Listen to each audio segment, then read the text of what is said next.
Cognizant to the needs of our learners, parents, and teachers, the Department of Education provided us with powerful tools for productivity that will allow us to foster critical thinking skills, problem-solving skills, communication and collaboration skills to be compassionate, responsible global citizens. Join us and discover new ideas in our series of professional development training program with the ICTS EdTech Unit and Microsoft Education Philippines. Together, we will equip our learners and empower our fellow educators for a dynamic future. Para sa bata, para sa bayan, at para sa guro. Sulong Edukalidad.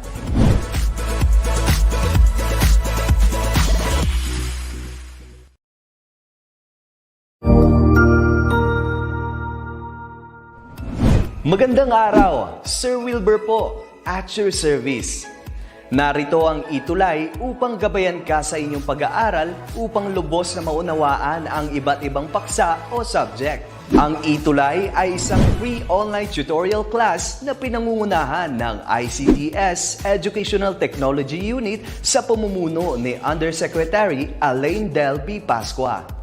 Ang programang ito ay hindi lamang para sa mga bata, kundi ito rin ay magsisilbing gabay sa mga magulang at mga guro kung paano nila ituturo o gagabayan sa bawat asignatura ang kanilang mga anak o mga estudyante. Sa kasalukuyan, ang self-learning module mula sa rehiyon ng Calabarzon at kilala sa tawag na pivot ang ginagamit sa ating ETUlay online class. Kaya ano pang hinihintay ninyo? Ihanda na ang inyong mga ballpen o lapis, papel o kwaderno at samahan kaming itulay ang pagkatuto para sa bawat batang Pilipino. Sama-sama tayong magtutulungan para malampasan ang mga hamon sa panahong ito.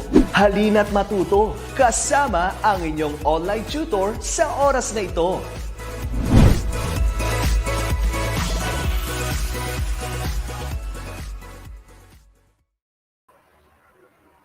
Ayan. Good day, everyone. So, welcome once again. This is on DepEd ETUlay online tutorial for subject of senior high school, Introduction to World Religions and Belief System. So, we are already on our fourth quarter, week 5. So, for today's topic, we will be focusing on the religion, which is Taoism, or some would say Taoism. Yan. Para sa mga nanonood sa atin ngayon, kindly write down in the comment box kung saan kayo ngayon at kamusta naman kayo sa mga kinalalagyan nyo. Okay, so again, this is Introduction to World Religions and Belief System. So every Thursday po, we're scheduled at 5:20 to 6 p.m. So, I am Tutor Anna. Hello po. If my students are watching, hello, shout out sa inyo. And to my co-teachers who are also watching, ayan, good afternoon. Tutor Anna from SDO Las Piñas, proud faculty member of Las Piñas City National Senior High School CAA Campus. Ayan, hello po sa ating lahat. So, hello din sa ating mga manonood. Hello kay Arcami Garvida Husain. Hello po, watching from Tubalan Comprehensive NHS of Malita, DVO, DepEd Davao Occidental. Wow, ang layo ni ma'am or ni sir. So for this week po, once again, we will be covering, or our session will be able to discuss and to discuss about the analysis of the brief history or practices and related issues of Taoism. So medyo intensive po yung laman ng ating discussion ngayon, but I hope you are ready and let's enjoy this online tutorial for today. Ayan. Sige, so before we proceed with Taoism, because this would be an interesting topic to discuss on, or religion to discuss on, ayan, dahil yung ibang mga konsepto ay, kumbaga, parang makikita natin sa Pilipinas dahil tayo ay na-influensyahan din ng mga Chinese na mula itong religion na to. So before we proceed with Taoism, let's review first. So our review is all about the topics under Confucianism na na-discuss naman po natin last week. Ayan. Para po sa mga sumubaybay sa atin last week. So ito po ay review para sa mga na-discuss natin last time. Hello po muna kay Miss Arlene Bernal. Good afternoon, ma'am, sa inyo. So for our review, we call this matchy-matchy. So what we're going to do is we have to match the following Confucian concepts in column A with its corresponding meaning in column B po. And then, what you're going to do is write the letter of the correct answer in the comment box. Ayan, gagawin natin ang comment box natin sa pagsagot at sa kung tayo ay naalala pa or anything that we remember from yester week, last week about Confucianism. So, ready na po ba tayo? So, I hope you are all ready and willing to participate. Ayan. Good afternoon muna kay Kayla Mata. Ayan. Good afternoon. I'm not sure kung si Kayla ay student natin or a parent or teacher. Ayan. Pero hello, by the way. Okay? So, ready na po ba tayo? If we're ready, here is our category. On the first column, ito po yung mga Confucian concepts natin na na-discuss from last week. If you're with us or kung kayo may salukuyang inaaral ito sa inyong mga modules and worksheets, ayan, sa mga senior high school natin kasama ngayon. And on the other hand, letter B naman po, ito po yung mga definition or mga meaning nila. Ayan. Try po natin sagutan yung mga tanong na ito. Ayan. Si Kayla daw ay student. Ayan. Hello, Kayla. May estudyante rin akong Kayla ang first name. Alright, for number 1, try po natin. Lunyu po ang hinahanap natin. Ano po ba kaya ang lunyu? Is letter A, it is the 5 constants or the 5 classic virtues of Confucianism. Is it letter B? It is the strong solidarity in the Chinese family. Or is it letter C, known as the Analects of Confucius? Letter D, it refers to heaven. Letter E, it means the rectification of names. And lastly, letter F, do not do unto others what you would not have them do unto you. Ayan. Ano po kaya ang lunyu? Sige. On our comment box, type lang po natin kung anong letter po ba ang tamang sagot for question number 1. Kung may narinig po kayong tahol ng aso, yun po ay aso ng aming kapitbahay. Mga gantong oras talaga sila nang bubulabog sa amin. Alright, sige. For number 1, 5 seconds po. Try po nating sagutan. Lunyu, 5, 4, 3, 2, and 1. The correct answer for number 1 is actually letter C. Okay, ito po ang tinatawag nating Analects of Confucius, the Lunyu. Okay? Number 2 po, Siyan. Ano po kaya ito? Is it letter A, letter B, letter D, letter E, or letter F? Yan. Again, 5 seconds po ulit para sa mga manonood natin. Sige, basahin ko po ulit ang choices natin. Tiyan. Ayan, ito po ba letter A? It is the 5 constants or the 5 classic virtues. Is it letter B? It is the strong sense of solidarity in the Chinese family. Is it letter D? It refers to heaven. Or is it letter A? It means the rectification of names. Or letter F, do not do unto others what you would not have them do unto you. Ano po kaya ang number 2? Yan. 5 seconds po. 5, 4, 3, 2, 1. Ang tamang sagot for number 2, Tian, is actually letter D. It is actually the term heaven in Chinese or in Confucian terms. Okay, Tian. So, ang heaven po sa kanila ay concept din na present, katulad ng sa atin. Okay? Next. Number 3, Zhengmin. Ayan. Ano po kaya ang Zhengmin? Is it A, the 5 constants or the 5 classic virtues? Is it letter B? It is the strong sense of solidarity in the Chinese family. Or is it letter E? It means the rectification of names. Or letter F, do not do unto others what you would not have them do unto you. Ayan. Ano po kayang letter itong sagot for number 3, Zhengmin? Ayan. Try po natin. Sumagot sa ating comment box. Ayan, si Kyla. Nakita ko si Kyla. Sabi ni Kyla, number 3 is letter B. Okay?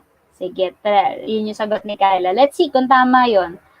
5, 4, 3, 2, 1. Ayan. Ang tamang sagot po natin for number 3 is letter E, actually. Okay?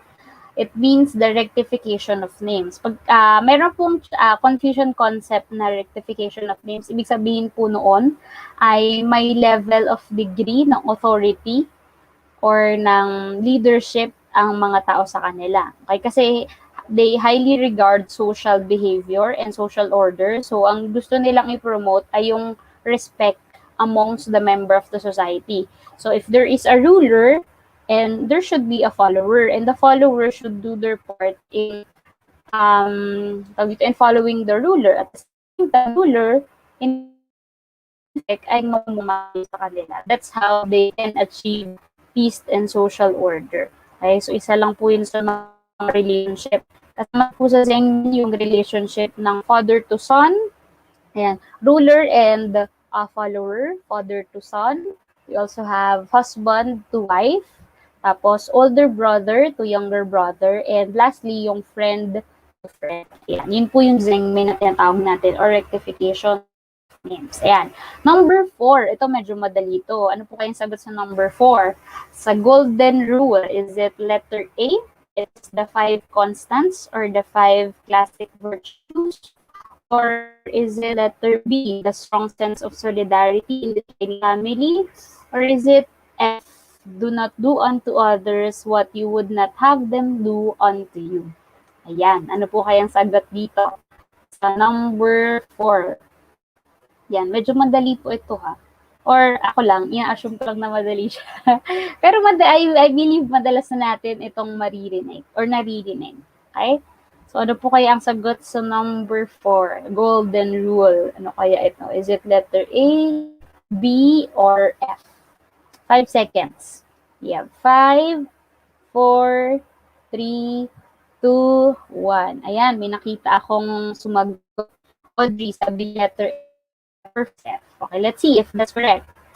Number 4 is, ayun, tama si Audrey. It's letter F. Golden rule states that do not do unto others what you would not have them do unto you. Iyan po ay mula sa Confucianism. Okay? Huwag mong gagawin sa kapwa mo ang ayaw nilang gawin sa iyo. Diba? Kung ayaw mong nalalait ka or kung ayaw mong nananakawan ka, diba? Huwag ka magnakaw or huwag ka din tao. Okay? So, ganun yung golden rule. And lastly, number 5, Wuchang, dalawa na option din dito. Is it letter B? Is it letter A or letter B? 5 constant ba ito or a strong sense of solidarity? Yan. Sige, 5 seconds. Every 5 seconds. Is it A, 5 constants or the 5 classic virtues? Or letter B, the strong sense of solidarity in the Chinese family? 5, 4, 3, 2, 1. Okay, the correct answer for number 5 is actually letter A. Okay, the 5 constants or the Wuchang ng Confucianism. Okay, so ilan po kaya yung score natin? Hopefully, no, malami-dami or mataas-taas yung score. Okay, so as we proceed with the discussion ng na Taoism or Taoism, ito muna short activity na maaari nyo pong magawa at ma-reflect din. Okay? So, this is connected to the concept of Taoism na less is more. Okay? May ganun ang Taoism. Okay? So, sa atin pong kwarto lang ngayon na nanonood or nakikinig sa atin. So, what you're going to do is make an inventory of the things which can be found in your room now. Okay? So, at least siguro po 3 bagay na makikita niyo sa room niyo ngayon. Tapos, things you have lived, can you do or live with that in life? Okay? Kaya po, kung kayo po ay nasa kwarto ngayon, anong 3 bagay na nasa kwarto ninyo ngayon? And after listing it down, alin sa mga bagay na yon yung kaya pag yun. At bakit? Ayan, explain. Siguro, ako po nasa kwarto ko ngayon. So, ang meron po ko dito is my laptop, obviously, na ginagamit ko for the ETUlay. And then, on my left side, I have my phone. And then, on my right side, I have my tumbler here. Ayan. Sige. So, alin sa mga bagay na ito, hindi ko kayang mabuhay nang wala. Probably siguro itong tumbler ko kasi may tubig ito eh. May tubig siya which is kailangan ko sa buhay, 'di ba? Kailangan natin sa buhay ang tubig. So importante siya para sa akin. So kung papiliin ako whether kung tumbler ko ba siya na may laman ng tubig over my laptop or my cellphone, then I'll be choosing my tumbler for that. Okay? Sige po, kayo din. Kung kayo ay nasa comment box ngayon at nakikinig sa atin, subukan din po nating sagutan at gawin itong activity na ito. Pili po kayo ng tatlong bagay na nasa inyong paligid ngayon. And then, pagkatapos po, alin sa tatlong bagay na yon ang sa tingin niyo hindi nyo kayang mabuhay nang wala yon, yung bagay na yun. At bakit? Okay?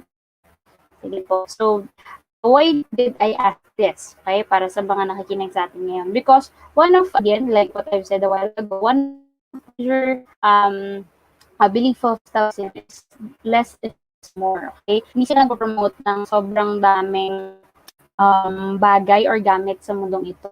So, or admit, they are not fond of that. That's why, hanggat essential siya, kailangan, di ba? Hindi yun lang yung i-acquire mo. Alright? So, that's Taoism. Okay? What else?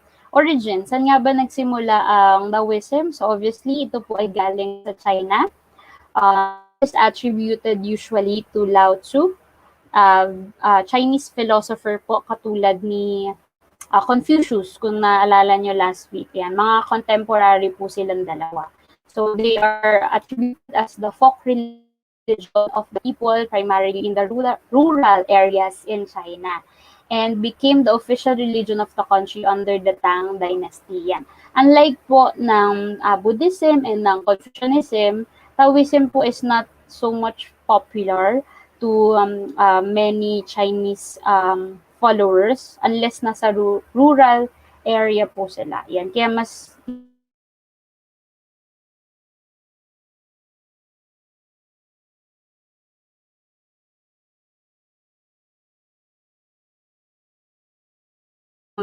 natin at naniniwala din ito. Okay?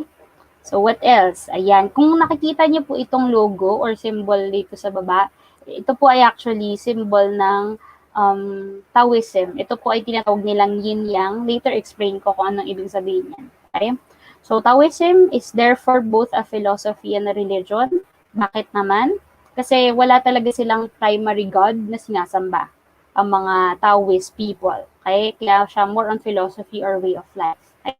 What else? It emphasizes doing what natural and going with the flow in accordance with the Tao or the Tao or the cosmic force which flows through all things and binds and releases them. One salient feature ng Taoism is the idea of going with the flow. Okay? Parang tubig ang Taoism na hayaan lang nila na kung ano yung shape ng tumbler or ng lagayan ng tubig or kung nasa lupa man yan, doon lang kakalat yung tubig, di ba? Hindi mo, unless pigilan mo siya, lagyan mo ng boundary, yun lang yung itsura or yun lang yung kakayanan ng water, tama? So Taoism is like that, or not Taoism, but the people who believe Taoism should always have or should always go with the natural flow. Kung kailangan mong matulog, kasi kung inaantok ka na, then kailangan mong matulog. Kasi naturally, kaya ka inaantok kasi pagod ka, payat ka, diba? Or kung may sakit ka, kailangan mo magpahinga para na ipupush yung sarili mo na magtrabaho pa, diba? Kaya nagkakaroon ng binat, kaya mas lalong nagkakasakit. Kasi nga, hindi ka in tune sa kung anong nararamdaman mo, which is natural dapat. For Taoism, again, they go with the natural, they go with going with the flow. Okay? Yan, that's Taoism. What else? Ano pang meron sa Taoism? The original belief may or may not have included practices such as ancestral and spirit worship. Ayan, yan. Madalas po ang issue or yung comments sa Taoism ay masyadong superstitious kasi nga marami silang mga offerings, marami silang mga rituals na ginagawa. However, yung idea na yon is not or may or may not be officially part of what Lao Tzu was all about when he was making the religion. However, dahil nga rural ito, galing sa rural na China, then probably yung mga tao is more on spirit worship and ancestral worship. Ayan. However, both principles are observed by many Taoists today and have been for centuries. Ayan. So, that's Taoism. Ayan. What else? Ayan, katulad ng nabanggit ko na kanina, it actually been influenced in the Tang Dynasty. Dito talaga siya flourish. And because of the Xuanzong, ay naging state religion nila ito. However, like what I've said a while ago, hindi na siya naging ganun kakalat pa. Unlike Confucianism and Buddhism, parehas na very common practice ng mga tao doon sa panahon nila. Right? So this one naman on our left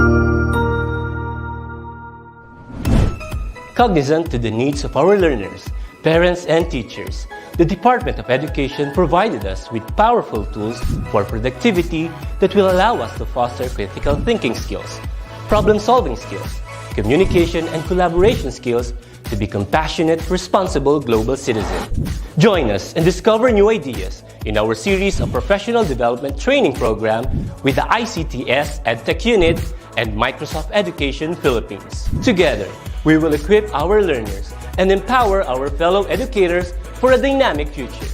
Para sa bata, para sa bayan, at para sa guro. Sulong Edukalidad.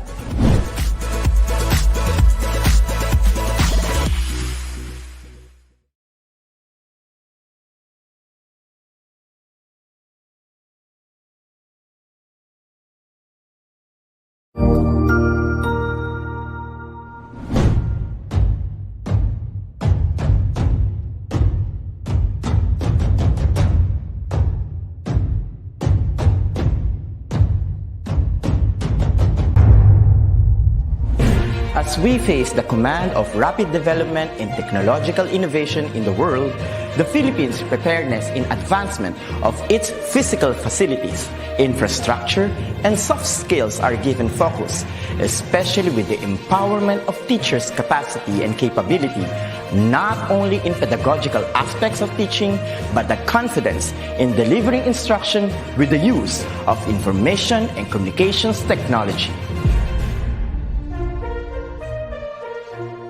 The Office of the Undersecretary for Administration, under the leadership of Yusek Alain Delby Pasqua, established the Educational Technology Unit under the Information and Communications Technology Service. Its prime function is to empower and capacitate public school teachers and learners as required by the global demand of the fast-paced development in technology.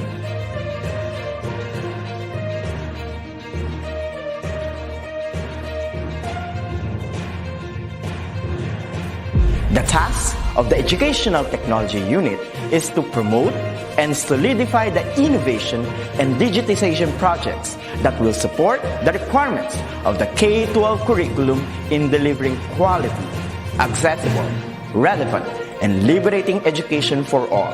It targets different components and facets of skills development which will enable the technological advancement of the infrastructure of DepEd. This is supplemented with empowerment training programs in emerging technologies for public school teachers.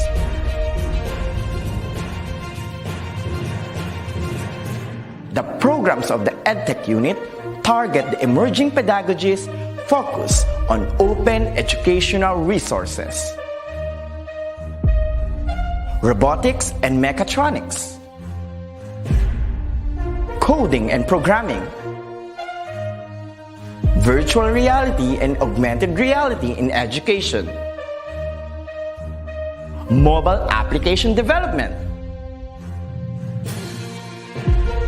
Internet of Things,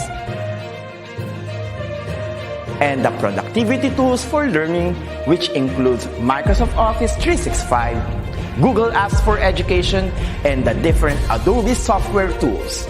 In addition, the maneuver of in-house applications such as the DepEd Commons and the DepEd Learning Management System is under the flagship of the EdTech unit. The supervision of DepEd TV in ensuring world-class produced video lessons is another task of the office.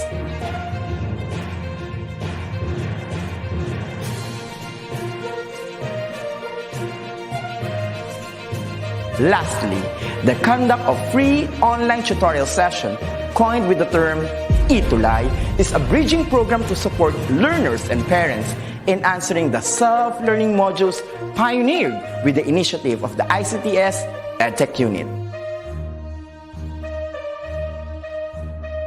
A teacher's influence is limitless, bound with the heart for service and dedication to fulfill the greatest mission to educate the young.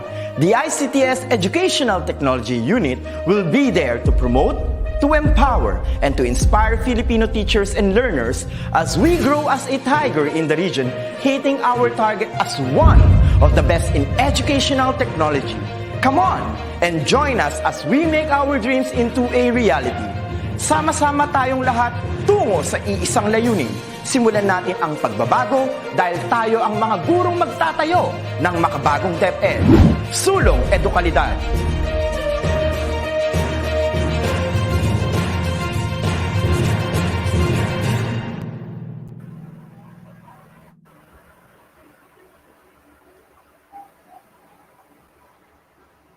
Alright, ayan, may technical difficulties lang po tayo. So, I hope you're still there, yan, sa mga students, teachers natin, and parents who are still watching today. So, you're still there, and I hope I'm okay na. Sana hindi na mawala yung internet.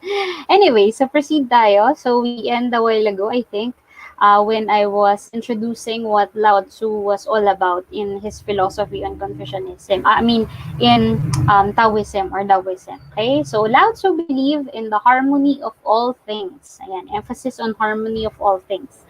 And that people could live easily together if they only considered each other's feelings occasionally and recognized that their self-interest was not always in the interest of others. Ayan. Ito, isa sa mga magandang philosophy ng Taoism is this. Yung pagiging selfless ng dapat ng perspective mo.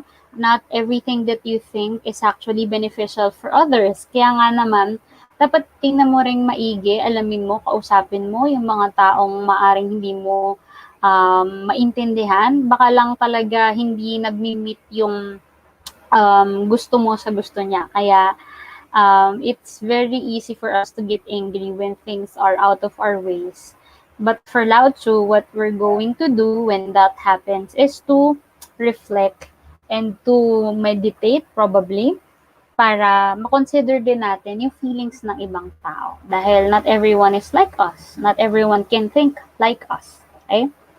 So that's his philosophy. Now, proceed to the sacred scripture.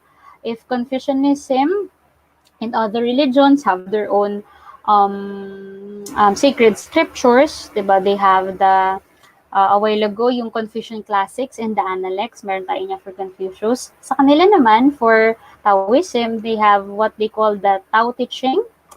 Hindi siya exactly scripture na katulad ng Bible or ng Quran sa ibang mga religion, but it is actually a book of poetry that represents the simple way of following the Tao or the way. Okay? So it's a guide on how you should live life, but not exactly to the point na yun na lang talaga yung buong buhay mo. it's important to know this, but the philosophy of being in harmony with each other and going with the flow, yung pa rin dapat yung ginagawa ng mga tao. Okay? So, what else? Ito, yan. Ito yung example ng Tao Te Ching. I think ito na yung westernized version nito because originally it's written in Chinese characters. Okay? What else? Ano pang nilalaman ng sacred scriptures nila? Ito example nung daman, nung Tao Te Ching. Okay? Sabi dito, yield and overcome. Empty and become full. Bend and become straight. Yan. Madalas sa atin, kung ano yung gusto natin, yung dapat yung masunod, di ba? When in fact, iba yung nagiging result ng gusto pala natin. Okay? But for this one, for Taoism, mas dahil nag-go with the flow, more on passive yung approach nila in life. Okay? Sabi dito, yield and overcome. Magparaya ka at ikaw ay makakapanalo. Okay? Empty and become full. Kaya mong sarili mong mawala, or not exactly mawala in a literal sense na wala ka na talaga. Pero empty meaning, huwag ka masyado mag-isip, huwag mo masyadong i-stress yung sarili mo, 'di ba? Kasi madalas yun yung nagiging issue sa buhay, 'di ba? When we are so full of emotions and ideas na nakakalimutan na natin ang magandang paraan din para ma-overcome yung mga bagay na yun ay emptying our minds first. Sabi nga nila, hindi ka makakapagbigay, tama ba? Hindi ka makakapagbigay kung sobrang kung wala ka na rin namang laman. But for Taoism, you have to empty for you to become full. Okay? What else? Sabi dito, bend and become straight. Passiveness and flexibility. Yun ang isa sa mga agendas or philosophies ng Taoism. Okay? The Tao Te Ching is also an attempt to remind people that they are connected to others. Ayan. Like what I've said a while ago, harmony with each other. Okay? Earth and that everyone could live together peacefully. Yan. Maaring naman talaga tayong mabuhay ng mapayapa. Peace on earth.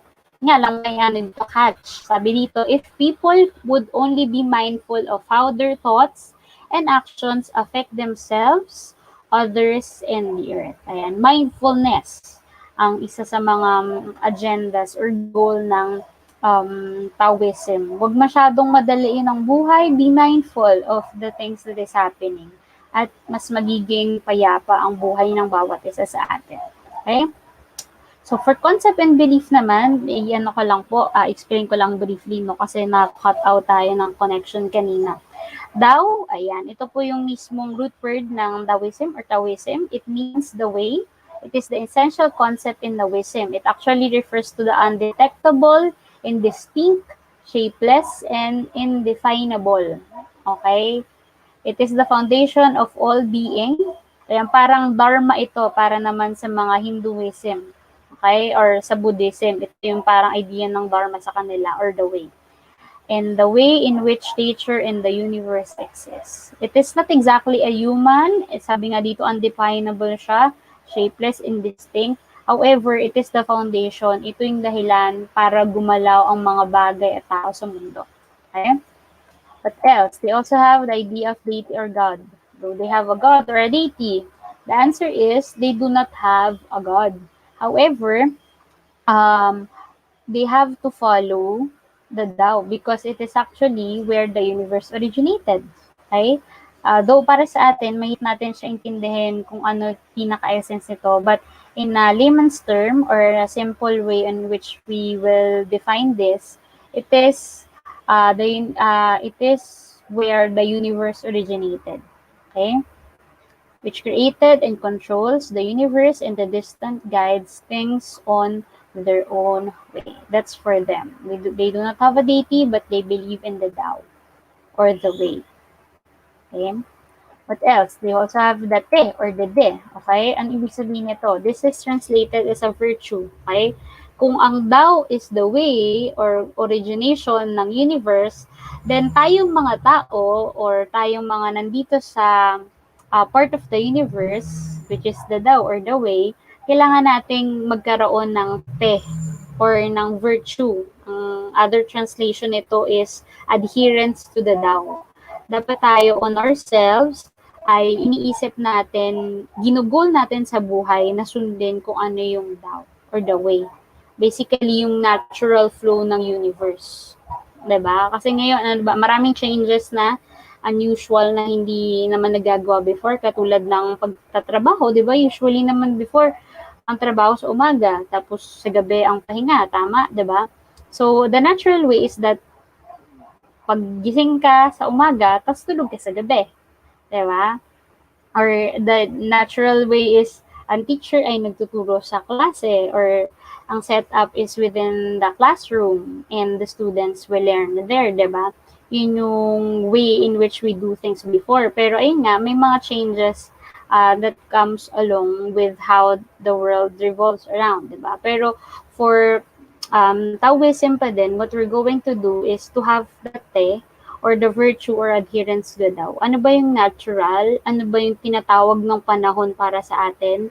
Then we have to adjust and to adapt to that, because that's how we can live a peaceful life. Diba?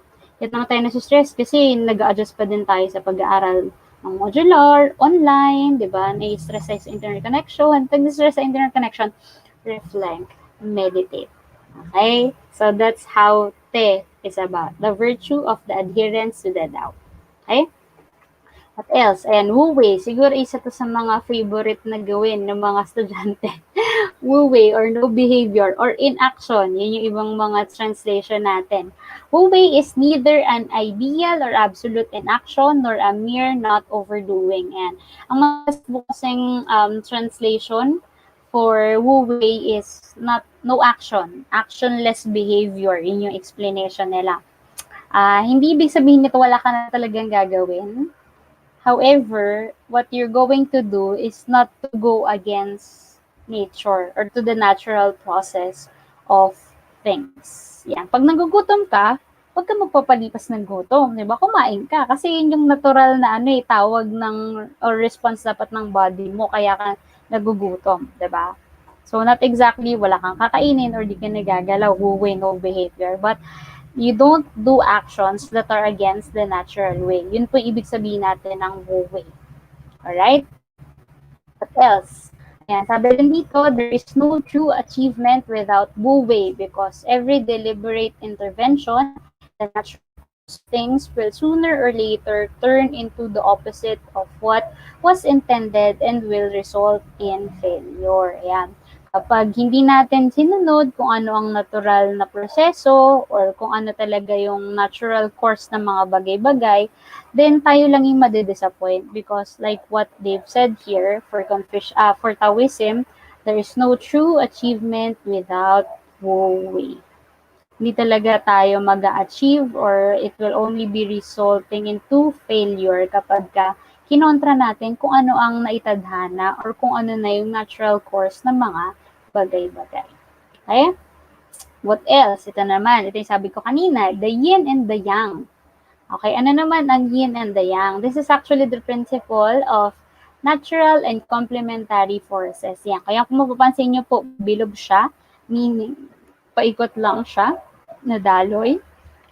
And then meron tayong black and the white on each side of the circle, or nakahati siya into half, and each side ay may black and the white. Tapos kung mapapansin nyo rin po, may dot or may speck ng white sa black, tapos black sa white. Okay? Because this is how should life be. Diba? Complementary dapat ang buhay for Confucianism. Kung may darkness, syempre may light. Tapos at the same time, hindi lang siya laging puro light. Meron pa ring point of lightness na kung makikita mo yung black or makikita mo yung darkness. Parang sa behavior ng mga tao, di ba? Hindi naman laging pinipiling gawin ng mga tao mabuting bagay. Meron pa rin silang mga mistakes na nagagawa. At the same time, yung akala naman nating hindi mabuting tao, di ba, ay nakakagawa ng mabuti sa ilang instances of or her life. So it's a balance, day or night. Ano po bang mga balance po natin? Women and men, ayan, ganun din po. Kung babae ka, then probably may part of you na medyo ang ano mo is masculine. Kung lalaki ka naman, meron kang part on yourself, for instance, in your life, na medyo feminine naman yung preferences mo or yung mga gawain or kaya mo magawa. Okay? So that's the yin and the yang, the balance of two opposing sides. Okay? What else? We also have the ki. Ito, it's very important yung ki sa kanila or chi, yung ibang term na ginagamit nila dito. Chi is the material, basic material of all that exists. Kumbaga, para siyang energy yung ki sa kanila. Kasi they have to maintain that. Hindi nila dapat in-stress yung ki nila because it determines human health. Kaya ang ginagawa nila ay nagme-meditate sila. Ayan. They really find time to have quietness para mabalanse at hindi ma-stress yung ki or yung energy ng ating mga katawan. Okay? So that's the key. That's the key to living a full life. Okay? Watching out for your ki. Yan. For the selected issues naman po, fatalism, pag sinabi nating fatalism, laging sinisisi tungkol sa katamaran ang Taoism.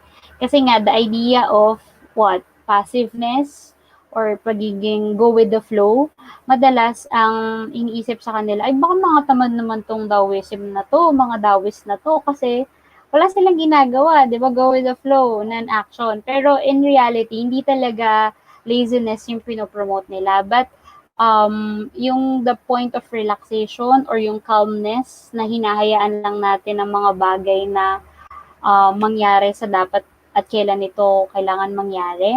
So that's the idea of passiveness in Confucianism. Not that they're teaching the fatality of laziness, but just letting things flow on its own course. Okay?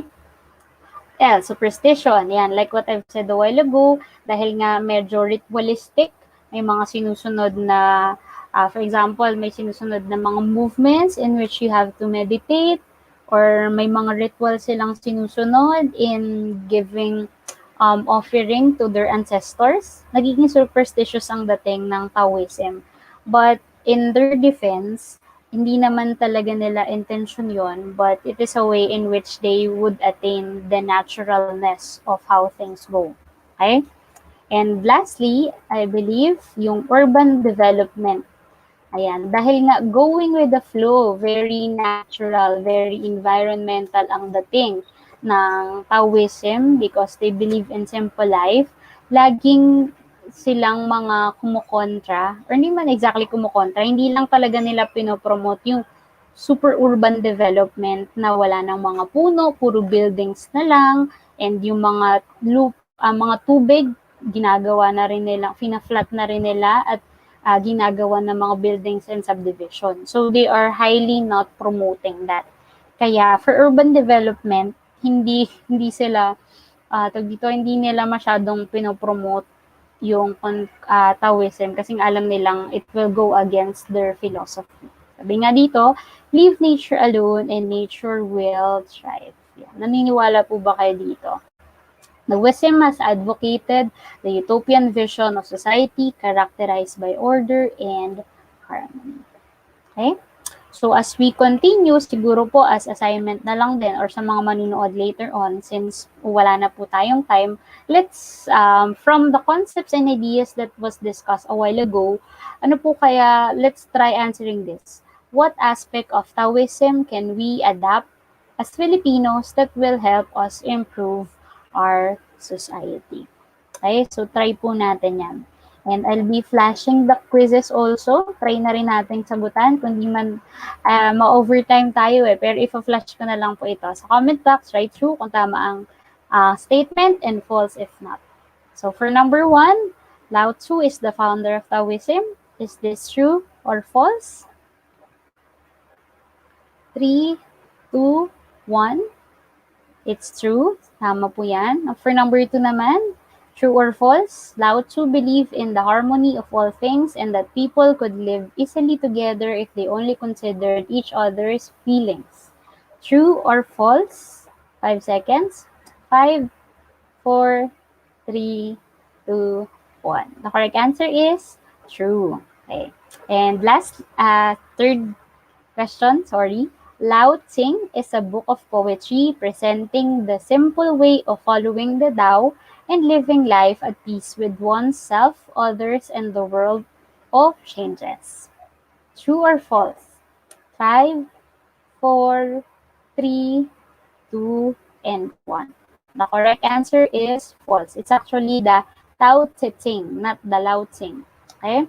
Number 4, second to the last question. True or false? Wu Wei means doing everything or full action activities.